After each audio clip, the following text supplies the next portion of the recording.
to be. I don't even really need a microphone. You'd probably all be fine hearing me.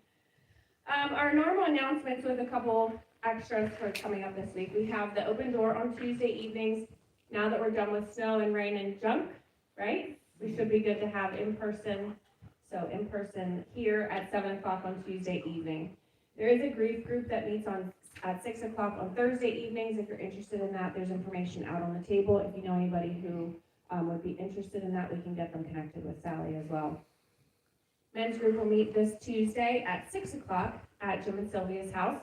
If you're interested in participating in that, we can connect you with Jim. That's Tuesday at 6 o'clock, and then here at 7 o'clock for open door right after that. Youth group will meet it'll be the third week or the fourth week this time, because we have 5 Sundays in March, but yeah, so youth group will be coming up. That's grades 7 through 12. We have game night coming up Saturday. So if you're interested in coming, you can bring a favorite game, you can bring a snack to share, but that's going to be Saturday evening here from 6 to 9. So bring some friends, and we'll just have some fun and laughter together, sharing in that time. So that's it.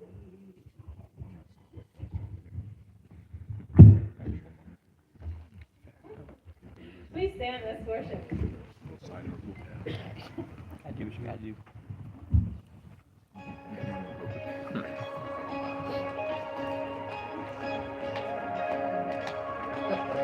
When I am anxious, when I am afraid, I take it to God and I call on His name. If the mover of mountains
much bigger than troubles I face.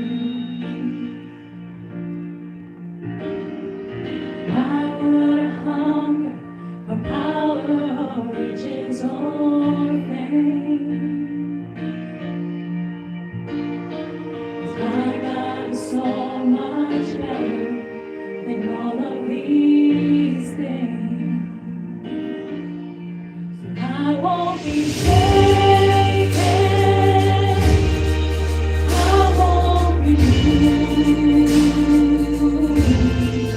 My God is faithful.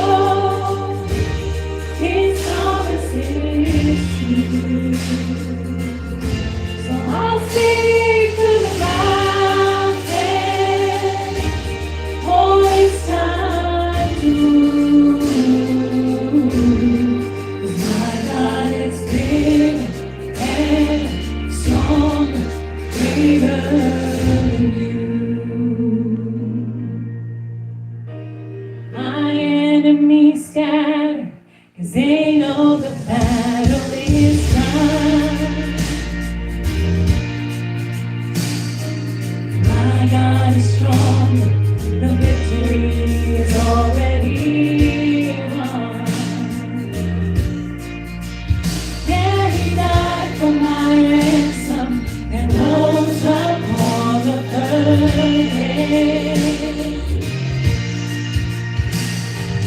My God is greater than death, and the grave.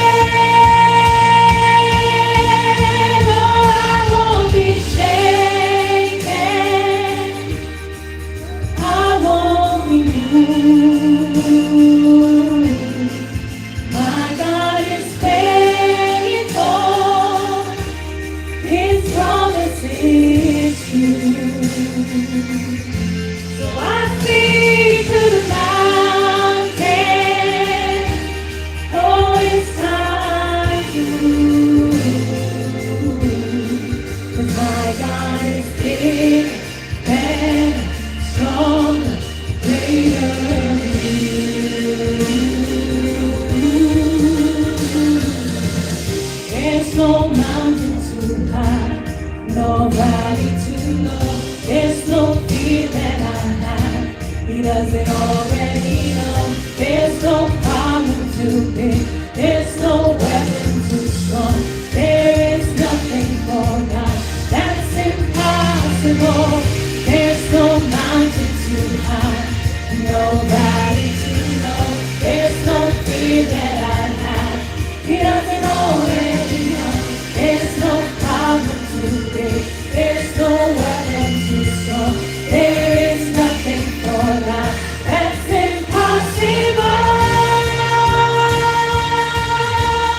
I won't be shaken. No, I won't be moved. My God is faithful. His promise is true. So I speak to the mountains. Oh, it's time to move. 'Cause my God is big and strong, great, big and strong, greater, big and strong, greater, big and strong, greater, big and strong, greater than you.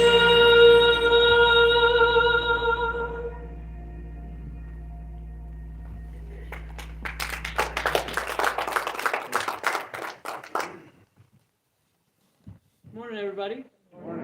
All right, let's pray. Dear God,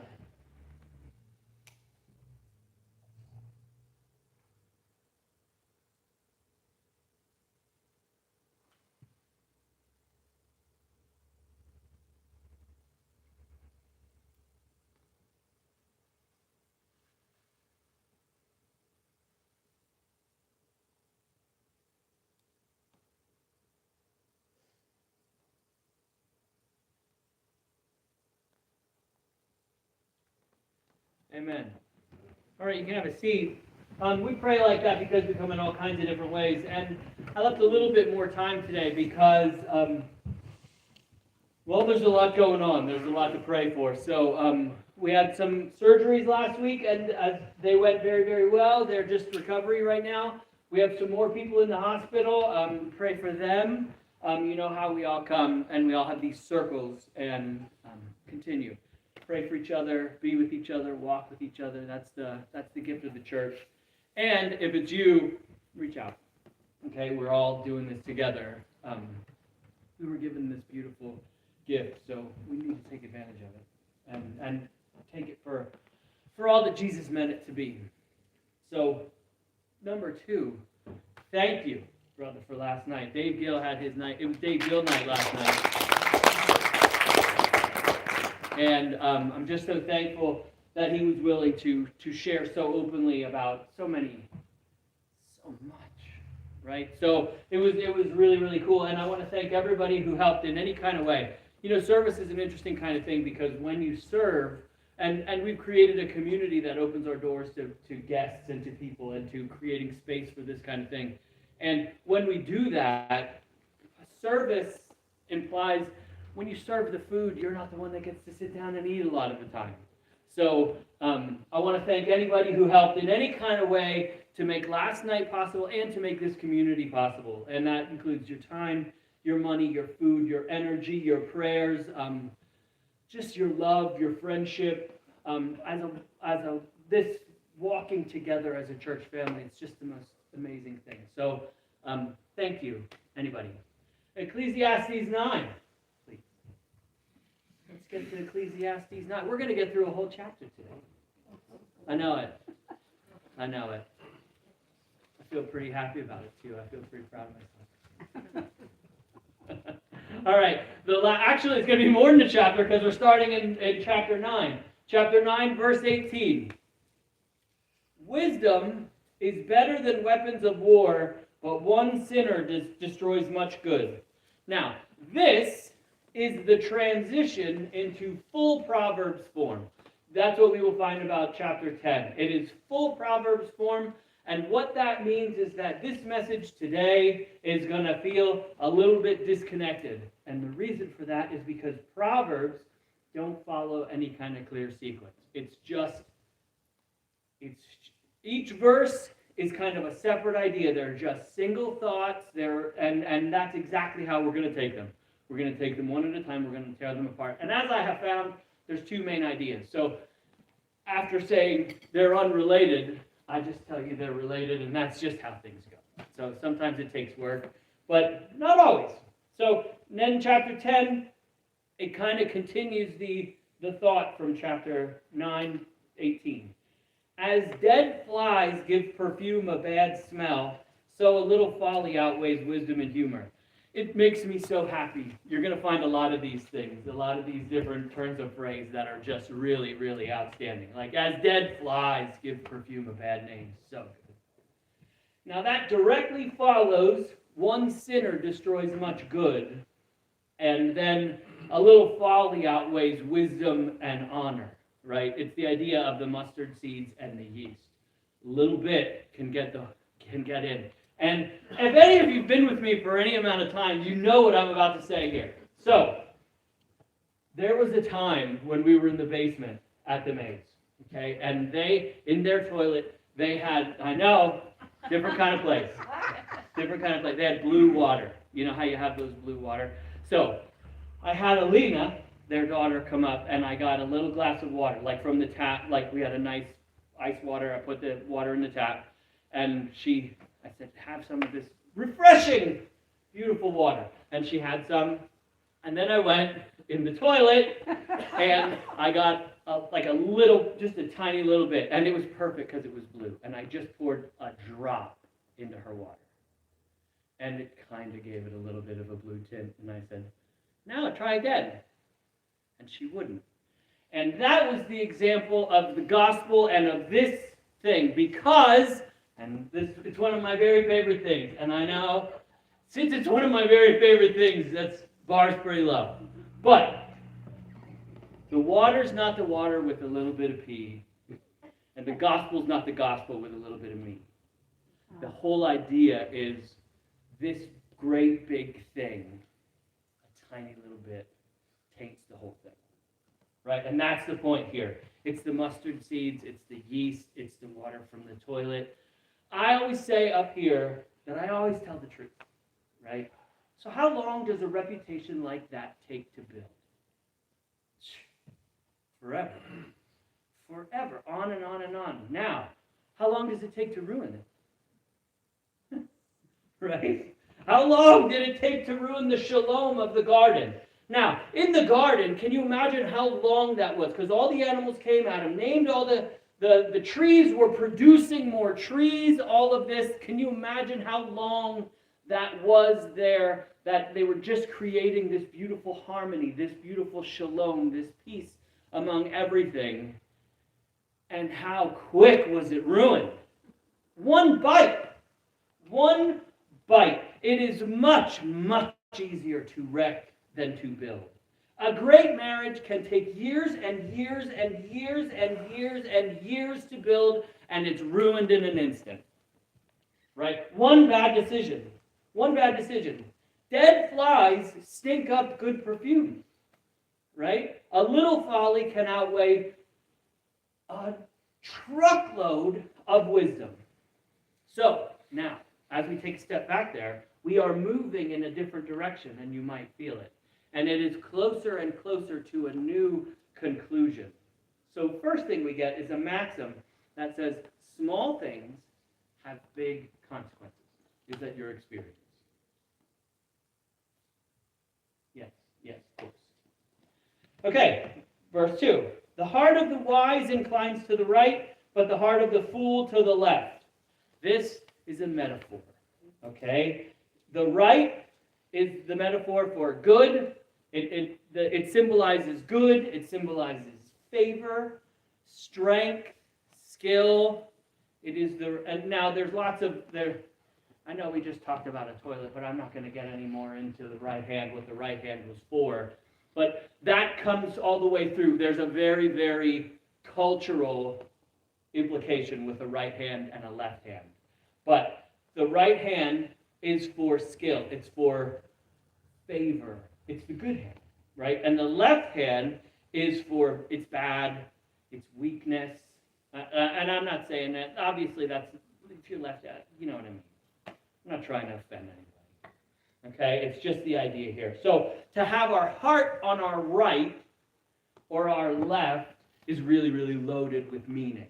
Okay? It doesn't sound like anything to us, but it's really, really charged here.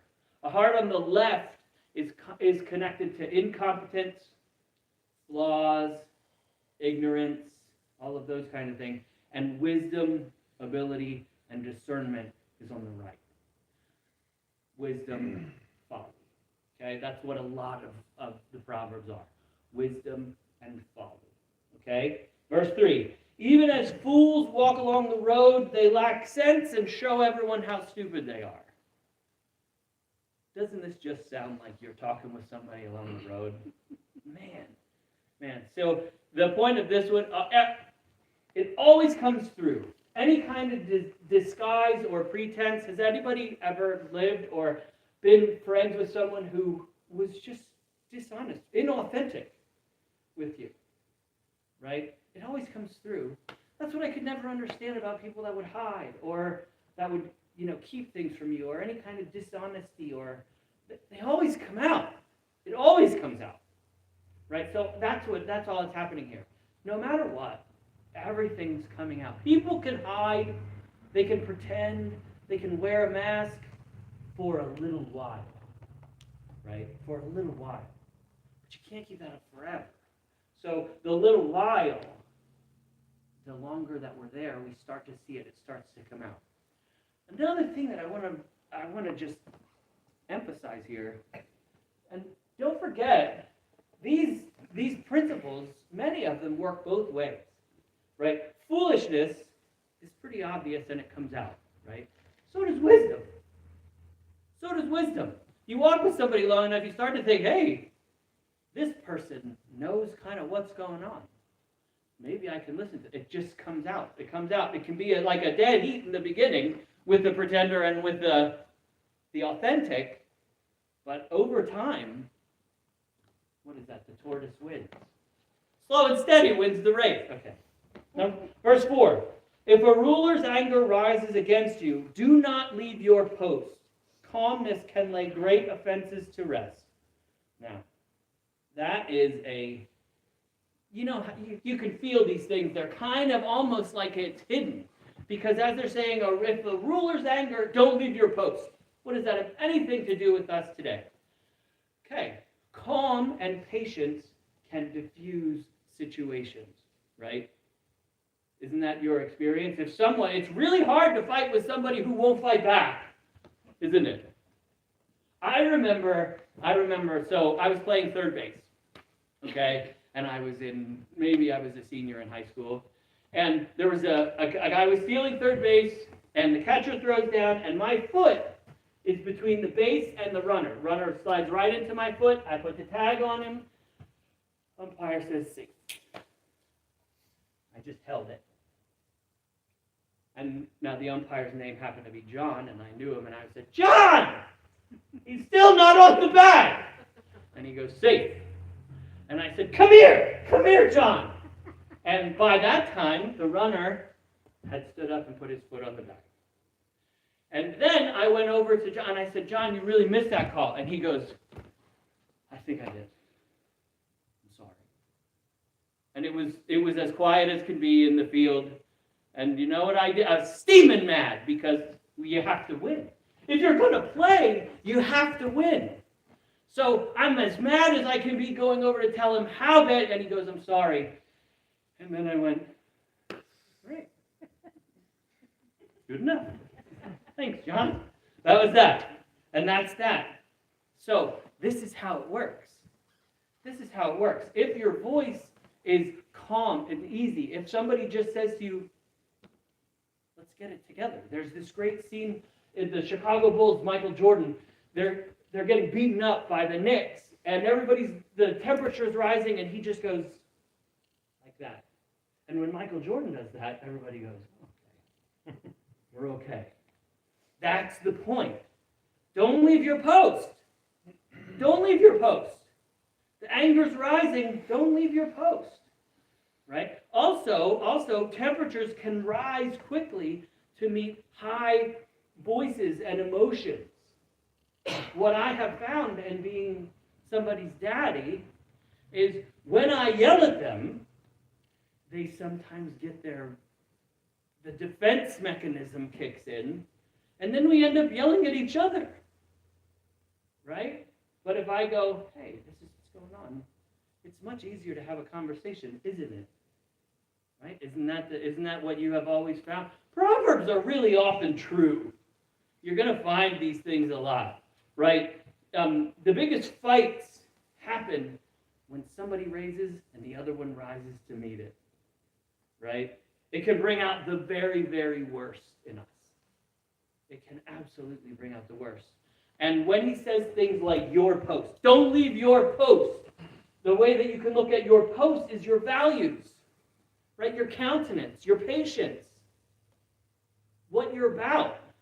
Everything that you're about, that you spend time building, that's your post. If the ruler or anybody else is angry with you, don't let your fear or your emotion win, or that whole thing that says, I will not be disrespected by you. Right? We are not defined by how other people look at us. They are not our identity. Okay? Don't forget who you are. Don't compromise. Don't compromise what you're about, where your identity is found. Don't leave your post just because somebody else comes at you in a certain kind of way. How many of us have let others define our response? Have let others define how we come to the table? Others define our response, our posture, our perspective. The phrase I used in our house all the time was, don't give them the keys to you. Don't give them the keys to you. They don't get the keys. We find our identity in one and only one place.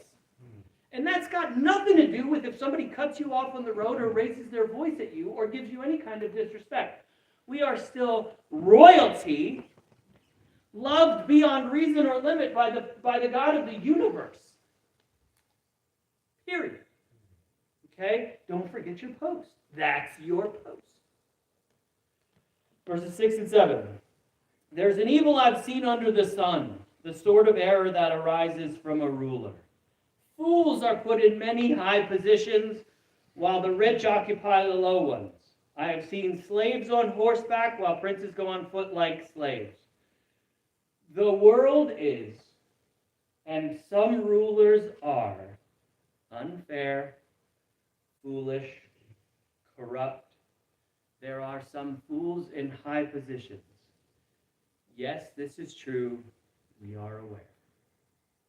And if you think I'm going any further than that, you're mistaken. Okay, verse 8 to 10. Whoever digs a pit may fall into it. Whoever breaks through a wall may be bitten by a snake. Whoever quarries stones may be injured by them. Whoever splits logs may be endangered by them. If the axe is dull and its edge unsharpened, more strength is needed, but skill will bring success.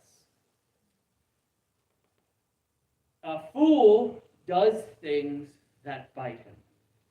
There are things we do with no vision, and they have serious consequences. Didn't we just talk about this? Small things, serious consequences. Have you ever thought, well, I didn't think about what happened? Did anybody ever see that? There's a comic that it's a tree, and then there's a branch, and the person's sitting on the branch, sawing off the branch that's next to the tree. Perfect picture of what this is, of what a fool does, right? There might be snakes on the other side of the wall. Sam does a lot of construction work, and if they don't pay attention to what's behind the wall before demo, you could have a real problem, that's an absolute hazard. And it is in every area of our lives. Well, I didn't think about what would happen here. A little bit of vision, a little bit of intention, a little bit of planning, a little bit of care in wisdom can and will absolutely change the outcome. That's why you sharpen the edge, sharpen the axe, right? What is that saying? Work smarter, not harder. Same kind of thing, okay? And that's the second main point. And you're going to find that most of the ones from the rest of the time are kind of going to fall under this. Know where we're going. Know where we're going. I every year when we talk about the point of the bridge, I reference the Cheshire Cat, who says, where are you going? And it's Alice that says, from Alice in Wonderland is what that's from. And she says, I don't know. And then the Cheshire Cat says, well, then it doesn't really matter what road you take. And that's so true. That's what we're talking about here. Know where we're going. Wake up. Be a little bit intentional about what we're building. The biggest difference that you will find between kids and grown-ups is found in one thing, and you know exactly who you're talking to when you ask a question. Why did you do that? What does a kid say? Oh. Just like that. Oh, no. Right? A grown-up will go, well, because of this. Right? If it's I don't know why I did that. You know what you're dealing with then. It's fine. It's fine. And that's, Solomon is setting things up. I have a friend, and I think about him a lot right now. There was a huge disruption in his life. And he came to me and he said, this terrible thing happened, the wheels fell off, everything. And one of my questions was, well, what now? Because that's always one of my questions. That's always the first question. And you know what he said? Well, since then I've been working and I made this action plan, and I'm going to follow this action plan. And I thought, oh, we're in nice shape right here. God bless you. We're in really, really good shape. That's a guy who didn't exactly know how we got here. Weeks before he might have been, I don't know. But after that, he has an answer for the Cheshire Cat now. This is where I'm going. That's where somebody makes a difference from a kid to a grown-up. The difference between, I don't know, and this is what it looks. Now, you never make them in pen, and you never etch them in because there's a cliche that's kind of a joke, but it's not really that says God laughs at your plans. Right? We make our plans in pencil because God removes those things around us, and we have to be willing to follow the Spirit. But there's always intention about this thing. That's the point of so many of these proverbs. You'll find out. Verse 11. If a snake bites before it's charmed, the charmer receives no fee. Words from the mouth of the wise are gracious, but fools are consumed by their own lips. At the beginning their words are folly, and at the end they are wicked madness. And this always gets to me. I've said this before. I always feel a little bit of conviction when I hear these things that say, "Don't use so many words." Okay. But there are lots of words and lots of babbling exposes foolish thoughts, exposes a fool. The more you talk, sometimes you keep digging your own hole. You just wait for somebody. Oh boy, this is a mess. And then the best thing you can do sometimes is repeat them back to them. This is what you just said, right? And then everybody feels foolish, right? So think about, and then when you talk about wise words, think about the gospel. What's the gospel? 5 words.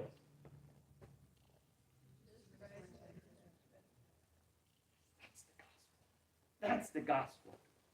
And just real quick, as long as we're here, perfect picture of the gospel is the prodigal son.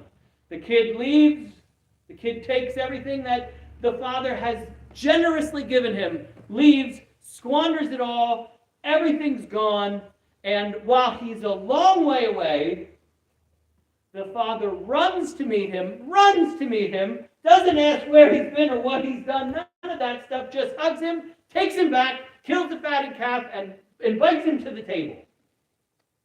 Doesn't ask why. There's nowhere you can go that's too far.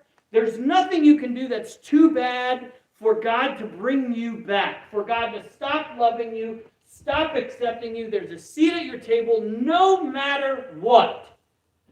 Because it's Christ alone. It doesn't have anything to do with you. It has to do all with Him. It is Christ alone. Solo Christo. That's it, man. And that's the gospel. So, sometimes people think, well, I'm too bad, or I'm too far, or I've done too much. I got news. Every word of this book says that's not true. Every word of it. So, if that's what you've ever thought in your life, you've been misinformed. You've been misinformed. And you may have brought in some cultural things that say it matters how you behave. Of what you get reconciliation, all of that stuff. Like, you know how we do those things in our lives. Access is sometimes, toxic people don't get access to you. That's true. That's a fact with us. God does not work like that. God, arms are open. There's nothing you can do. There's nothing you come home. Come home. And He'll go meet you. There's always a seat at your table. That's the gospel. Okay? We clear? Those 5 words, those short, concise words are life-giving. They're loving, they're forgiving. And now, think about a fool. Small, myopic, here, now, meaningless. Right? The story of God is one that opens more and more. It's one of grace.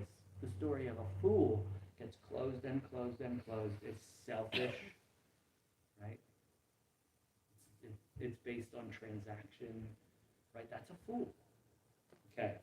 Words from the wise are gracious and valuable, and not so much the words of a fool. And yet, verse 14, fools multiply words. No one knows what's coming. Who can tell someone else what will happen after them? Who knows what's coming tomorrow? That's the point of Jesus' talk about worry. You don't know what's coming tomorrow. Today's tough enough. Today's tough enough. We put so much stock in worrying about tomorrow that we miss the now. We miss the now. We miss the people that are with us. All of that stuff. It sounds like a contradiction, doesn't it? We were just talking about planning and intention. It's not. It's not. It's a bit of mindfulness. It's a bit of mindfulness. They're both mindful. Okay? People who talk about the future, as Proverbs said, it's often madness.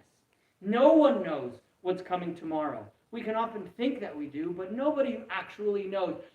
I used to get so worked up when it would snow. I used to drive for a living, and I used to drive a kind of a big truck, and I'll tell you, I almost died several times. I don't know that that's true. You know how I am.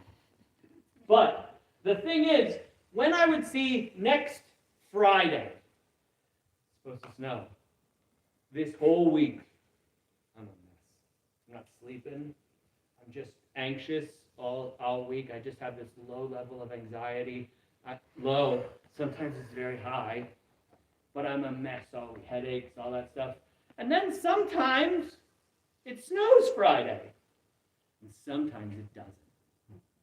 Right? Nobody knows. Nobody knows. And then when it does, you know what? I'm still here. So all of these things. Okay? Jesus said the exact same thing about the future, and the context was when the Lord's coming again, the second coming. Matthew 24:36. But about that day or hour, no one knows, not even the angels in heaven nor the Son, but only the Father. And yet, there are entire industries that are built on not believing the words of Jesus Christ. There are entire industries built on he's mistaken, he's wrong, he's absolutely wrong. Then they think that we can know.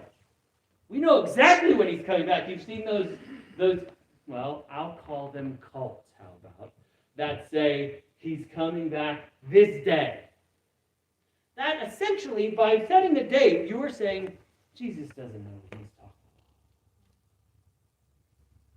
about. Right? They don't think that, but that's exactly what we're doing. You know, there's lots of ways that we say Jesus was wrong about that. And it's oftentimes the places where we say, I'm not good enough to be loved by Jesus. All of that is saying that whole Bible's wrong. Right? Anyway. There is a note on a new direction here. I just want you to think about the new direction that we're taking. This does not sound like the teacher of the first 10 chapters of Ecclesiastes, does it? Right? He's been saying there's nothing past this day. It's all meaningless.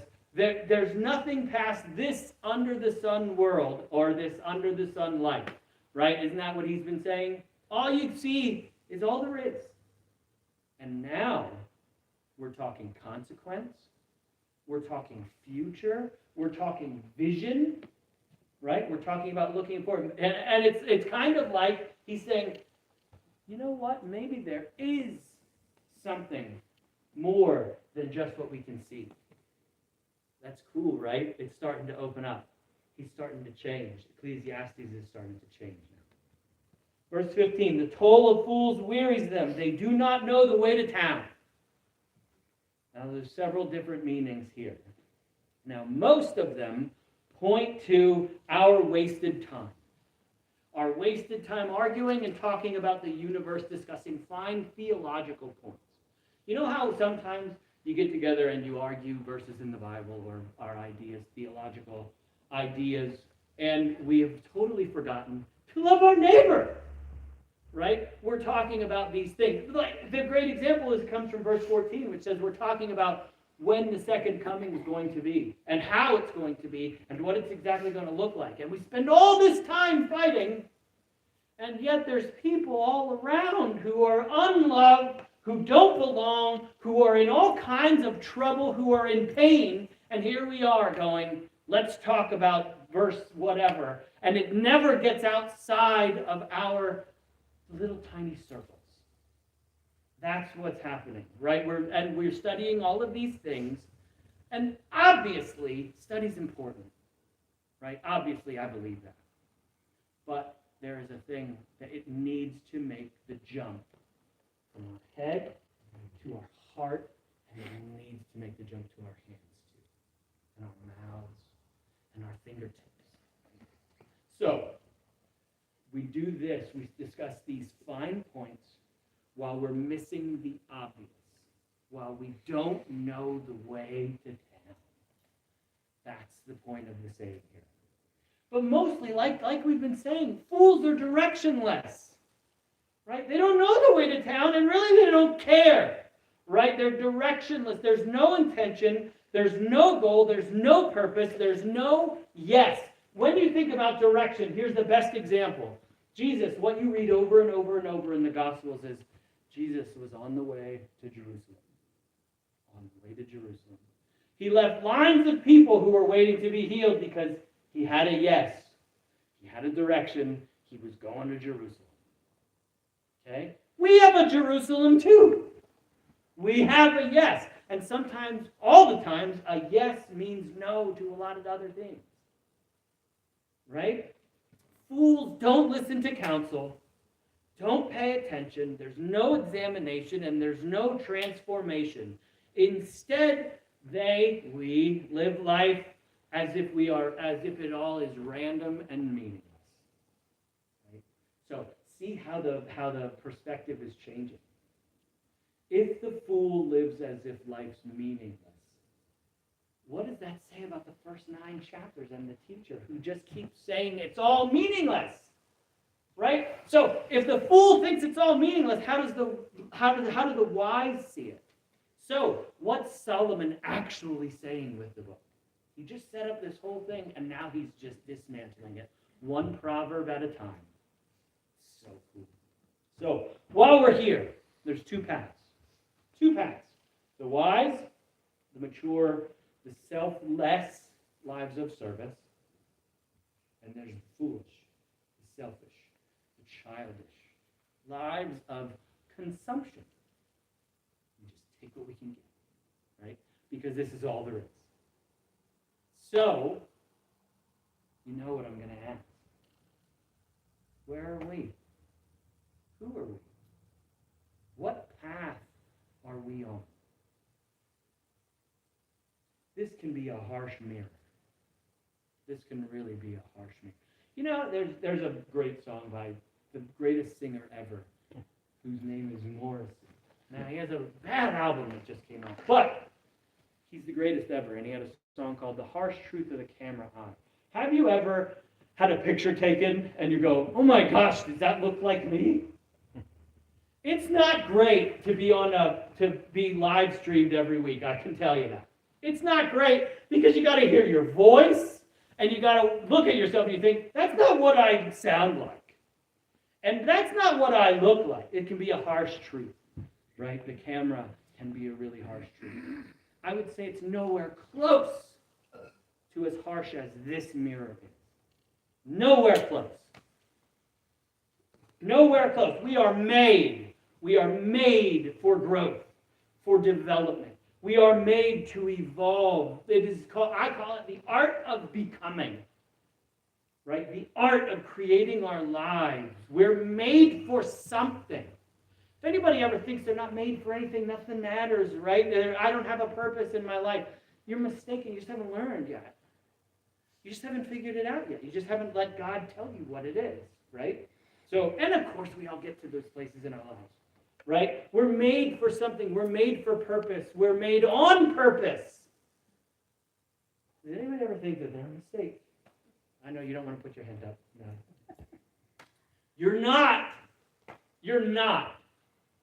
You're not. You were made on purpose. You were wonderfully made.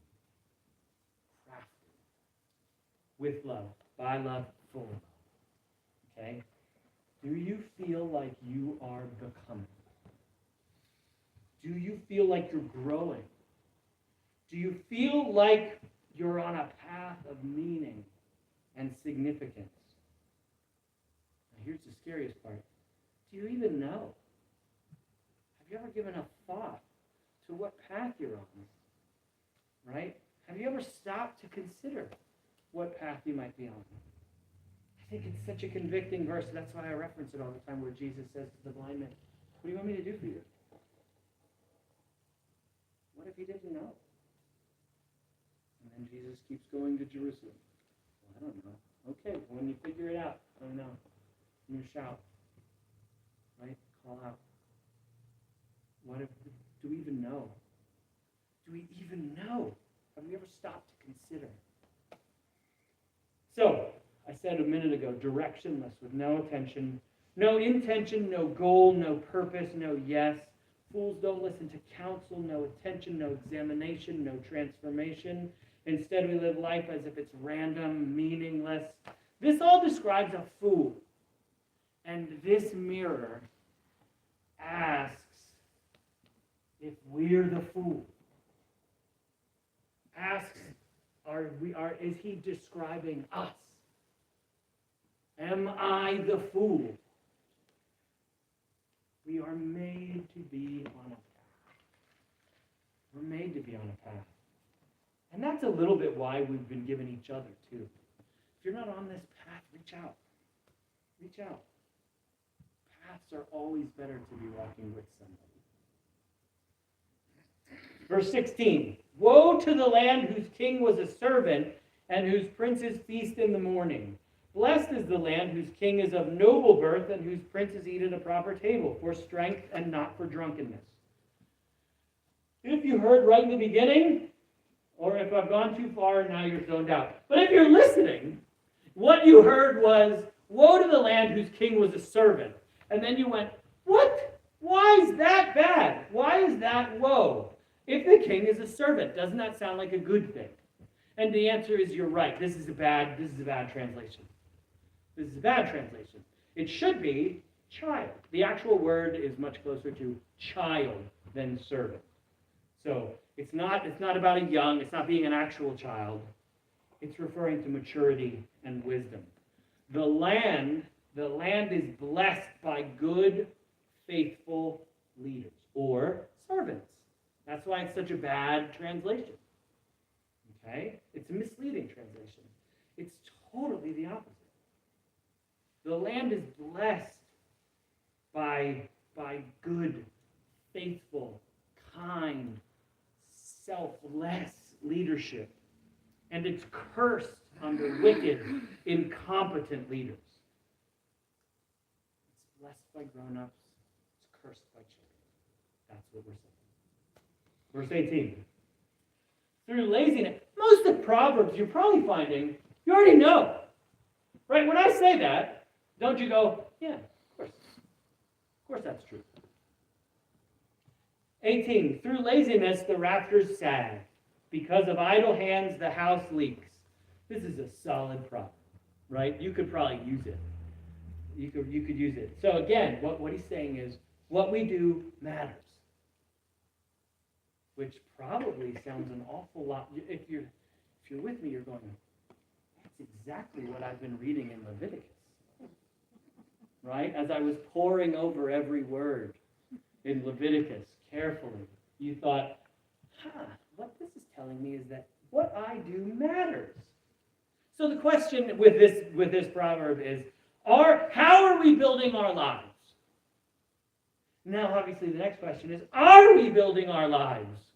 Or do we have these idle hands? Proverbs 132 says, the complacency of fools will destroy them. And it lets our lives fall into despair. The wheels fall off through apathy.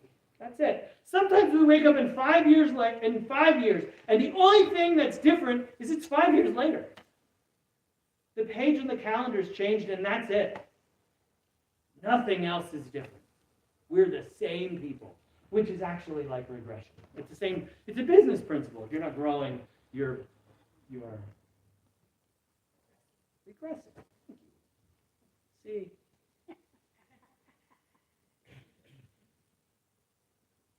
It's really important. Really important. Verse 19, a feast is made for laughter, wine makes life merry, and money is the answer for everything. This is sarcasm. This is sarcasm, and it's a joke. Getting drunk makes everything better. Right? Isn't that just the truth? Dave, didn't we just learn last night that was kind of the whole point? That's not true. That's not true. And money's the answer for everything. Right? What a joke. It's an obvious joke. It's like the camel through the eye of a needle. It's an obvious joke. But, don't you know some people who live just like this? that joke isn't really funny. I hate that joke. I hate that joke. Verse 20. Do not revile the king even in your thoughts, or curse the rich in your bedroom, because a bird in the sky may carry your words, and a bird on the wing may report what you say. This is another joke, and it's the same thing we read it before. It's spoken from the perspective of the king. Isn't that great? Don't hate the king.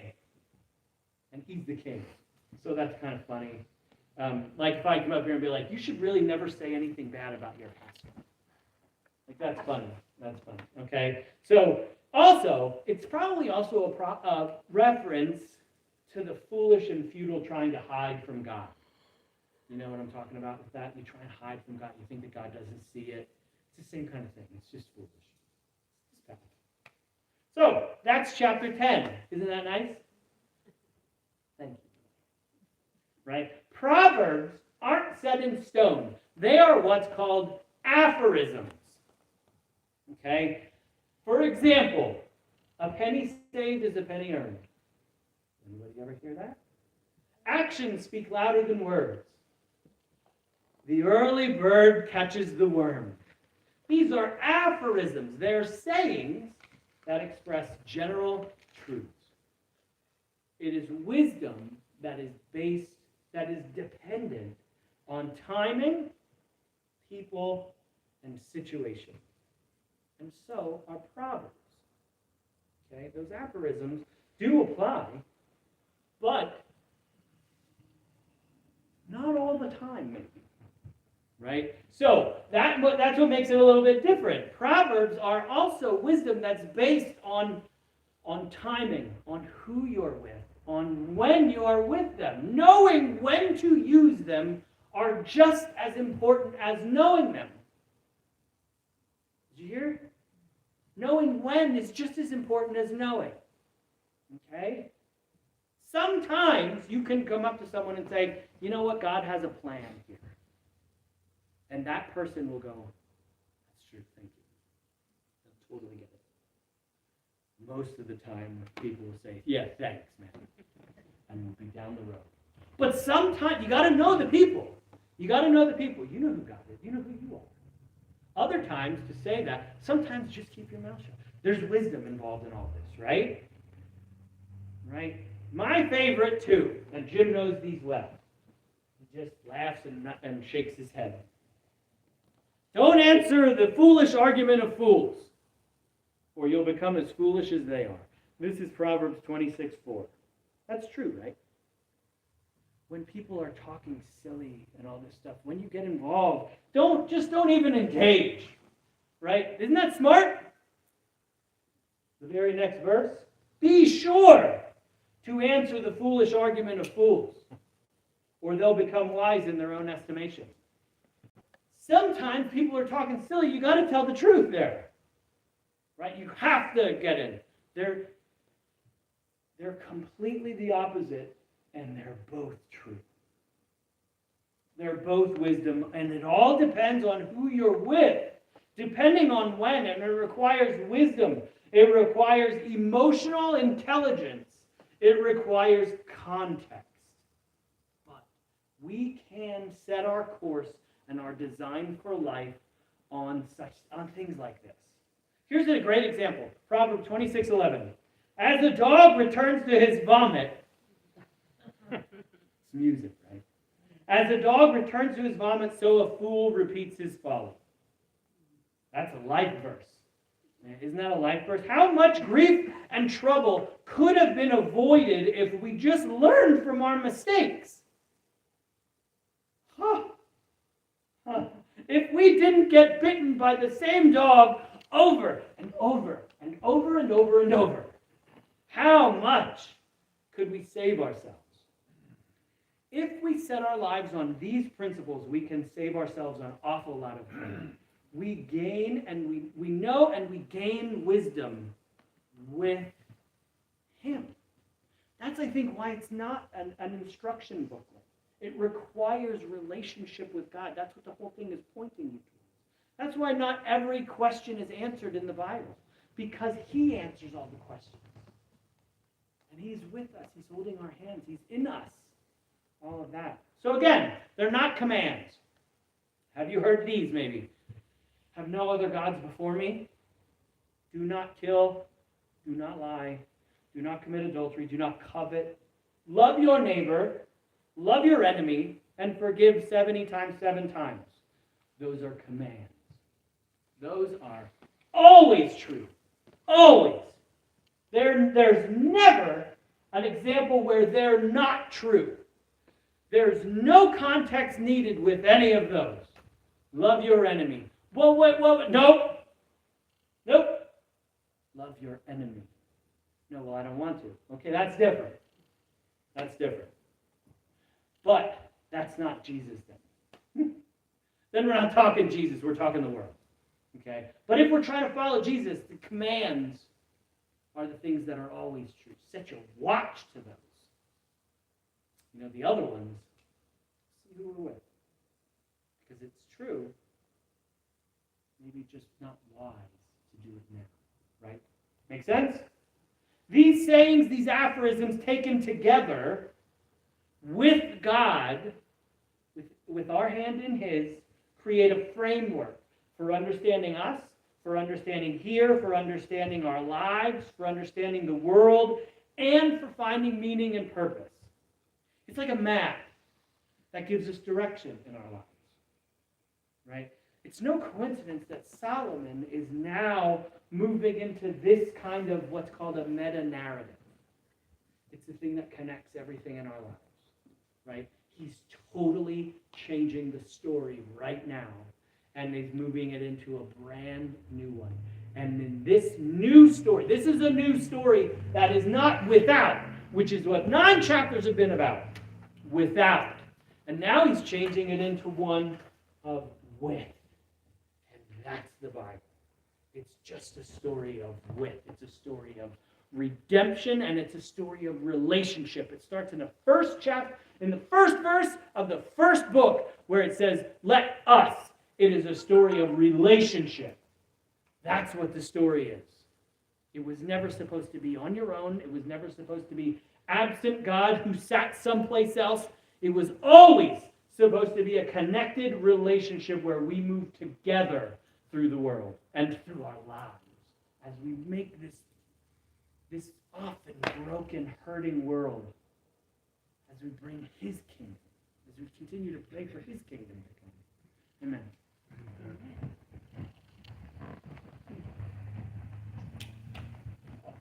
So we have a new summer month, and just to paint a picture of what's going on, we're going to do something a little different this time, because we like to run the Song of the Month the first time after communion, so it's not recorded, so we can make mistakes, and we didn't. We practiced the Song of the Month separately in different versions, because this artist likes to make their songs in different versions. And then now we're going to do it in a different key, because the original key is too low for us. So just to let you know what's going on here. So if you don't mind, you could please stand and look at the video. Mariah and I are going to look at each other so we can know the cues of when to do what we need to do. Let's do this. Go ahead, Colin.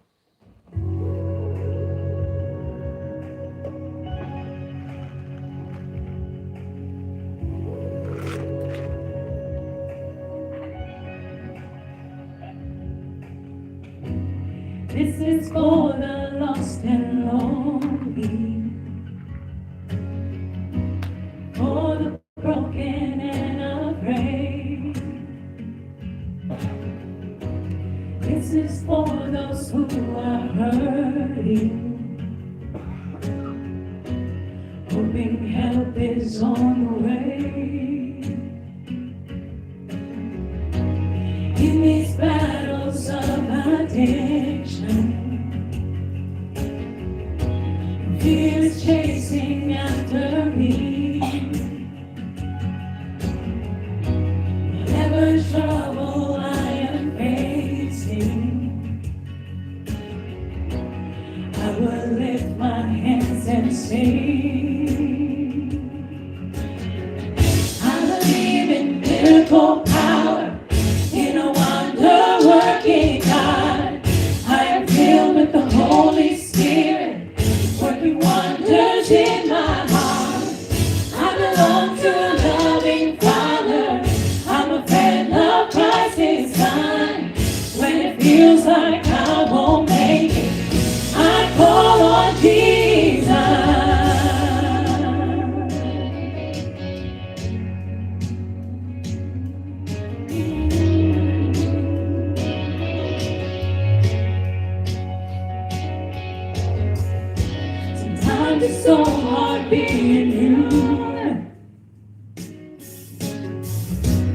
So much struggle, so much pain. Yes, there is.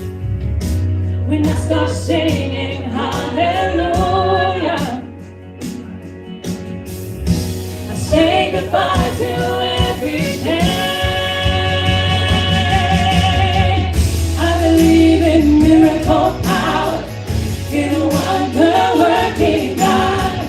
I am filled with the Holy Spirit, working wonders in my heart. I belong to a loving Father. I'm a friend of Christ, His Son. When it feels like I won't make it, I call on Jesus.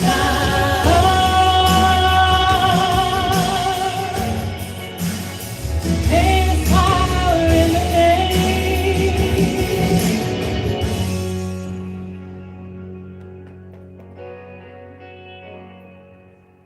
I may not know what a day may bring, and I know who brings the day. On the darkest night, when I cannot see, still my soul will change. I may not know what a day may bring, but I know who brings the day. On the darkest night, when I cannot see, still my soul will stay. My soul will stay. I believe in miracle power, in a wonder-working God. I am filled with the Holy Spirit, working wonders in my heart. I belong to a loving Father. I'm a friend of Christ, His Son. When it feels like I won't make it, I call on Jesus. Oh, there's miracle power when I call on Jesus.